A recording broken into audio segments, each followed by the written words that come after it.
नमस्कार दोस्तों, ये है वायरल फैक्ट। पाकिस्तान के अंदर लाहौर में जो बम धमाका हुआ था, उसको मतलब कि अब तक ऐसा नहीं कहा जा रहा था या फिर कहे कि वो चर्चा ये कर रहे थे कि हुआ क्या, कैसे हुआ, किसने करवाया। लेकिन अब ये फिर से भारत पर आ चुके हैं और भारत और रो और मोदी का नाम यहाँ पर लेने की बात हो रही है।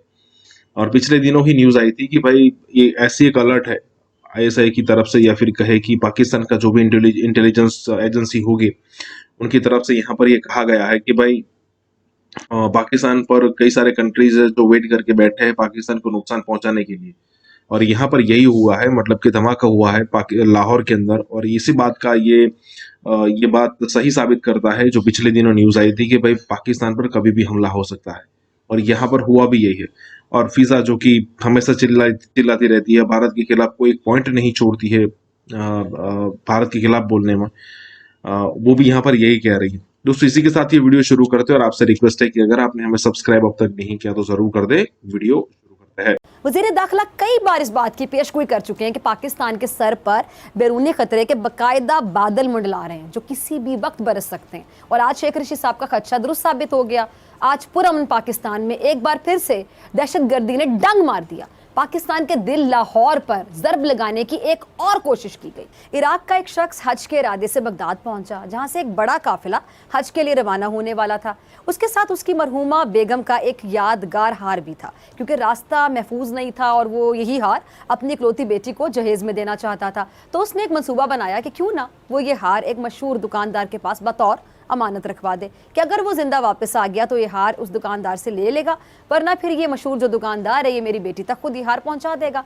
अच्छा, उस वक्त इराक का हाकिम बहुत ज़्यादा इंसाफ पसंद और अल्लाह का नेक बंदा था। उस हाकिम ने एक फ़ौजी दस्ते की निगरानी में काफ़िले को रवाना किया। रास्ते में डाकुओं की हिम्मत नहीं पड़ी कि वो रास्ते में ही काफ़िले को लूट लें, क्योंकि काफ़िला कोई आम काफ़िला तो था नहीं, बल्कि उस वक्त के हाकिम के सिपाहियों की निगरानी में था। इसलिए ये काफ़िला खैरियत से हज करके वापस बगदाद पहुँच गया। अब वापस आकर वो हाजी उस दुकानदार को मिला, कुछ तहाइफ और तबरकात भी पेश किए और फिर नरमी से गुजारिश की कि वो हार जो अमानत के तौर पर आपके यहाँ रखा था वो वापस दे दें, मैंने अपने घर जाना है। वो दुकानदार उस पर बड़ा नाराज़ हुआ कि कौन सा हार तुम मांग रहे हो, यानी वो मुकर गया। वो कहता तुम्हारा कोई हार मेरे पास नहीं है, तुम झूठ बोल रहे हो, तुम मेरी साख को मुतासर करके मेरे कारोबार को नुकसान पहुंचा रहे हो। फिर उस बदनीयत और जालिम दुकानदार ने हार तलब करने वाले शख्स को अपने नौकरों के जरिए धक्के देकर बाहर निकाल दिया। अच्छा, अब हार तलब करने वाला मजलूम शख्स हाकिम के दरबार में आया।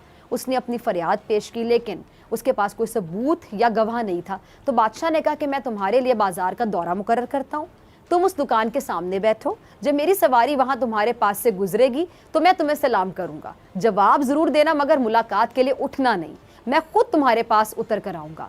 वो बेचारा सुबह सवेरे दुकान के सामने खामोश बैठ गया। बादशाह की सवारी जब ऊपर से आ गई तो बादशाह ने उसको सलाम किया और उतरकर उससे हाथ मिलाया और पूछा कि तुम कब बगदाद में आए हो? रात को तुम्हारा खाना मेरे यहाँ है, तुम खाने पर ज़रूर आना। अब उधर दुकानदार बादशाह की तरफ कदम बोसी के लिए दौड़ा, मगर बादशाह ने कोई तवज्जो नहीं दी। जब बादशाह की सवारी वहाँ से आगे गुजरी तो दुकानदार हैरान हो गया कि इस हाजी के बादशाह के साथ इतने अच्छे ताल्लुकात हैं कि बादशाह मिलने के लिए खुद उतरे और फिर उसको खाने की दावत भी दे दी। तो उसने हाजी को बड़े एहतराम के साथ दुकान में बिठाया और कहा कि तुम क्यों परेशान हो, तुम्हारा हार मेरे पास पड़ा हुआ है, मैं तो तुम्हारे साथ मजाक कर रहा था, तुम्हारे साथ सिर्फ मजाक किया, तुम परेशान हो गए। अब ये कहकर उसने हार उसके हवाले कर दिया। अच्छा, दूसरी जानिब बादशाह की खुफिया पुलिस पीछे बैठी हुई थी और दुकानदार के हर कदम पर बाकायदा नज़र रखे हुई थी। जैसे दुकानदार ने हार मजलूम को वापस किया, ऐन मौके पर जाकर बादशाह की पुलिस ने उस दुकानदार को गर्दन से पकड़ लिया और फिर बादशाह ने उसको उसके जुल्म की संगीन सज़ा दी, उसकी गर्दन ही उड़ा दी, ताकि ये शख्स दूसरों के लिए इबरत का सामान बन जाए। अब नाज़रीन, इस कहानी से हमें पता चलता है कि जालिम की रस्सी चाहे क्यों ना दराज ही क्यों ना हो जाए, भले कितनी दराज हो जाए, लेकिन एक दिन कुदरत इसको अपने काबू में कर रहती है। जालिम शख्स का एकदम से घेरा तंग नहीं होता, ये भी याद रखिएगा, लेकिन जब उसकी पकड़ होती है तो उसको ऐसी जगह पर मौत आती है जहां उसको पानी भी नहीं मिलता। कि अगर महंगाई पर काबू ना पाया जा सका तो फिर क्या होगा?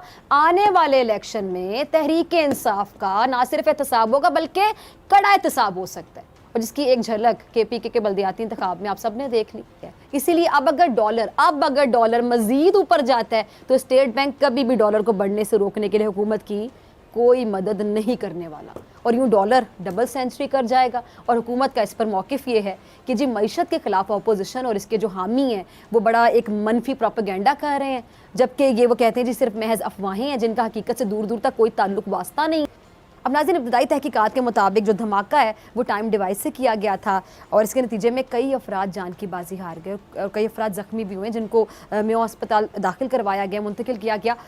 چہل پہل والے جو علاقہ ہے اس کو اس لیے شاید جانتے بوجھتے نشانہ بنایا گیا تاکہ زیادہ سے زیادہ جانی نقصان ہو سکے, زیادہ سے زیادہ ٹارگٹ اچیو کیا جا سکے, زیادہ سے زیادہ نقصان پہنچایا جا سکے. اب ناظرین ہمارا جو دشمن ملک ہے بھارت, سب کو پتہ ہے ماضی میں ایسی گھنونی سازشیں پہلے بھی بہت بار کرتا رہا, تمام لوگ جانتے ہیں اور ممکن ہے کہ میں بھی بھارت کا ہی ہاتھ ہو. لیکن اب وقت آ گیا کہ دشمن کو منہ توڑ جواب دینے کے لیے, اپنی سرحدوں کی حفاظت کرنے کے لیے سیاسی قیادت آپس میں لڑنے کی بجائے, ایک دوسرے سے لڑنے کی بجائے متحد ہو کر دشمنوں سے لڑے, دشمنوں کو جواب دے. لیکن جیسے ہمارے یہ سیاسی رہبر کر رہے ہیں, اگر ایسے ہی چلتا رہا تو ایسے کیسے چلے گا؟ آپ نے بالکل صحیح کہا کہ دیکھیے ہمارے جو مسائل ہیں وہ ایک تو انٹرنیشنل فیکٹرز یا ایکسٹرنل فیکٹرز کی وجہ سے ہیں اور انٹرنل فیکٹرز کی وجہ سے بھی ہیں.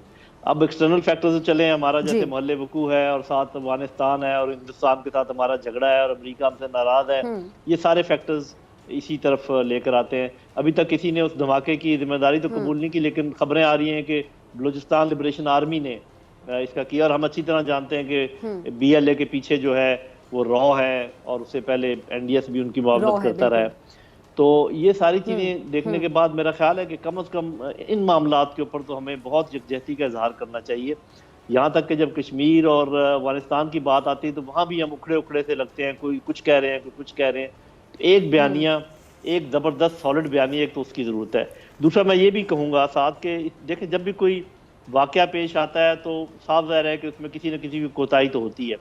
تو اس میں آپ کسی کو یہ نہیں کہہ سکتے بھی کوئی بھی ذمہ دار. ٹھیک ہے اگر 12 میں سے 10 کوششیں ان کی ناکام ہو جاتی ہیں, جو کہ ہم اپنی انٹیلیجنس ایجنسیز کو شاباش دیتے ہیں اس بات پر, لیکن اس بات پر بھی تھوڑے سے بات پرس ہونی چاہیے کہ جو ہوا اس کا ذمہ دار کون ہے. میں سمجھتا ہوں کہ انٹرنلی اگر ہم دیکھیں تو ایک تو ہماری لا انفورسمنٹ ایجنسیز, ہمارا پروسیکیوشن, ہمارے جو عدالتیں ہیں ان کے جو پروسیجرز, یہ بہت اس کی ذمہ داری ان پر آتی ہے. اور پھر یہ ہے کہ جو ہماری فورن پالیسی ہے اس کو بھی دیکھنا چاہیے کہ, اور ہمارا ایٹیچیوڈ ٹورڈ فرینڈز اینڈ فوز. دیکھیں بات یہ ہے کہ یہ ہر شہر کا, ہر مسجد کا, ہر سکول کا دفاع کرنا بہت مشکل ہے, لیکن اگر آپ کو یہ پتہ چل جائے کہ یہ کر کون رہا ہے تو پھر یہ آسان ہو سکتا ہے, بشرطے کہ آپ ان کے ساتھ وہی کریں جو وہ آپ کے ساتھ کر رہے ہیں. جب تک آپ اس پالیسی پر عمل درآمد نہیں کریں گے اور برداشت کرتے رہیں گے اور ایک سائڈ پہ تھپڑ پڑے گا دوسری سائڈ آگے کرتے رہیں گے, تب تو آپ کے ساتھ ایسا ہی ہوتا رہے گا. تو میرا اپنا خیال ہے کہ پاکستان کو اپنی پالیسی ریویو کرنی پڑے گی, ایک دفعہ وارن کر دے اپنے دشمنوں کو کہ دیکھیے ہم نے بہت صبر کر لیا, جس چیز میں ہم سمجھتے تھے کہ ہم کافی اچھے ہیں وہ ہم نے کافی دیر سے بند کی ہوئی ہے, آپ نہیں بند کر رہے, اب آپ ہمارے اب حجت پوری ہو گئی ہے, اب ہمیں پورا حق حاصل ہے کہ ہم وہ سب کچھ آپ کے ساتھ کریں جو ہمارے ساتھ کریں. آپ دیکھیے گا اگر یہ ساری چیزیں چند مہینے کے اندر اندر بند نہ ہو گئی اور وہ بات چیت پر نہ اتر آئے تو پھر آپ کہیے گا کہ یہ ہماری پالیسی غلط ہے. تو اندرونی طور پہ ہمیں یکجہتی, اپنی پروسیکیوشن, اپنا عدالتی نظام. ابھی ہم دیکھیں نا مری کا واقعہ ہوا, کتنی جانیں چلی گئیں, آپ نے لوگوں کو کہا جی ہم نے ان کو وہاں سے عہدوں سے ہٹا دیا. یہ کوئی بات ہے؟ مطلب یہ کہ وہاں جانیں چلی گئیں اور یہاں عہدوں سے ہٹا دیا. اسی طریقے سے جب تک آپ ایک بنانا اسٹیٹ اچھا دوسری بات ایک چیز مجھے بڑی تکلیف دہ لگی, جانا صاحب آپ نے بھی غور کیا ہوگا کہ مطلب اس پہ بھی دوسرے پہ تنقید شروع ہوگی کہ فلاں کے دور میں یہ کام ہو جاتا تو یہ ایسا نہ ہوتا, فلاں کے دور میں یہ چیز ہو جاتی تو یہ ایسا نہ ہوتا. یہ تو خیر یہ تو پولیٹیکل باتیں ہیں, اس میں کس کے زیادہ گہرائی میں جانے کی ضرورت نہیں, آپ بھی سمجھتی ہیں. پولیٹکس کا مطلب پاکستان میں یہ لیا گیا ہے کہ کسی نہ کسی طریقے سے پاور میں آنا اور ہر طریقے سے پاور میں رہنا, بس یہ دو مقاصد ہیں. نہ عوام کی کوئی پرواہ ہے, نہ کوئی ڈیولپمنٹ کی اور اپنے آپ کو اپنی آنے والی نسلوں کو پاورفل کرتے رہنا, نہ کوئی پرائرٹیز ہیں. سب سے بڑی جو کسی قوم یا ملک کی نشانی ہوتی ہے وہ ہوتا ہے انصاف کا نظام. آپ کسی سے پوچھ لیں, چپڑاسی سے لے کر وزیر اعظم تک اور پرانے وزیر اعظموں تک, کہ کیا آپ اس انصاف کے نظام سے مطمئن ہیں, کہیں گے نہیں. جب آپ پوچھیں گے کہ آپ نے پھر اس سلسلے میں کیا کیا تو پھر وہ آپ کے منہ کی طرف دیکھیں گے. بھائی اگر آپ ان پاور ہیں اور آپ ان پاور رہے ہیں اور آپ ایک نظام سے متنفر ہیں اور آپ کو اچھی طرح پتہ ہے کہ نظام, تو آپ کیا اتنا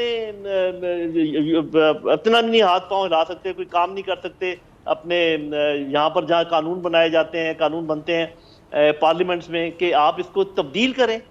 جب آپ کو پتہ ہے کہ ایک نظام کام نہیں کر رہا تو اس کو تبدیل کرو بھائی، اس کے لیے کوئی سوچو، مل کے بیٹھ جاؤ، سب بیٹھ جاؤ اور ٹھیک کہو کہ جی یہ تو انصاف چونکہ سب کو افیکٹ کرتا ہے. تو میرا خیال ہے ایسے نہیں ہو سکتا کہ انٹیلیجنس ایجنسی پکڑتی رہیں اور عدالتیں چھوڑتی